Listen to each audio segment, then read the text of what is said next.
kayo sa therapy activity ng Bayo. Dito po sa Good morning po sa lahat. Ako po si Maria Catrina Macapas, 30 years old. Nag-undergo po ng Bayo Alta Potential Therapy dito po sa Toledo City, Cebu branch, na kung saan ako ngayon ay nasa 20 days na po ng aking pagte-therapy at isang malaking salamat po sa amin dito sa Toledo City sapagkat kami po ay nagkaroon ng health beneficial through this Bayo therapy na purong libre po talaga.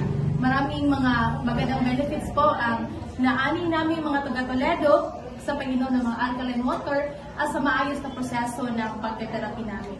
Maayos ang mga staff ng biotherapy at napaka-accommodating po nilang lahat. Nakapag-desisyon po ako na mag-therapy sa tulong na rin at impluwensya ng aking mother-in-law dahil nabanggit nga po niya na talagang kinakailangan na magkaroon tayo ng oras sa pag-aalaga ng ating katawan. So, unang mga obserbasyon ko po sa unang linggo ng aking pagte-therapy, lumalala po kasi ang aking insomnia at kapag lalong bumababa po ang aking hemoglobin at saka low rin po ang aking pressure, hindi naman masyadong halata sa aking timbang po dahil ito yung genetic factor na ng aming pamilya.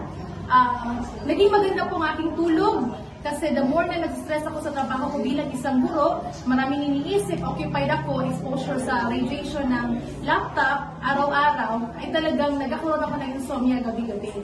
So yun, unang tatlong araw pa lang sa pagte-therapy, napakaganda na ng epekto ng aking pagtulog. Halos hindi ko namalayan na umaga na pala.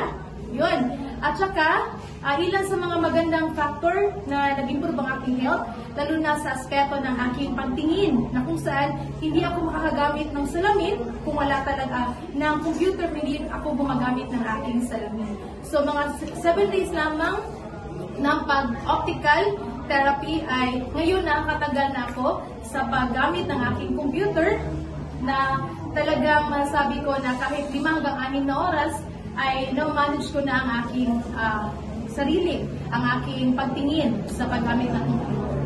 Ilan rin sa mga benefits, no, ay hindi na ako masyadong nagkakaroon ng vertigo kapag sobrang stress at nawala na rin yung mga stress point areas ko katulad dito sa may back portion at saka sa may lower back portion kung saan sabi ko na siguro isang magandang epekto ng pagte-therapy. Sana po ay marami pa pong maengganyo sa libreng pag-therapy na napakagandang biyaya na dala ng biotherapy para sa atin.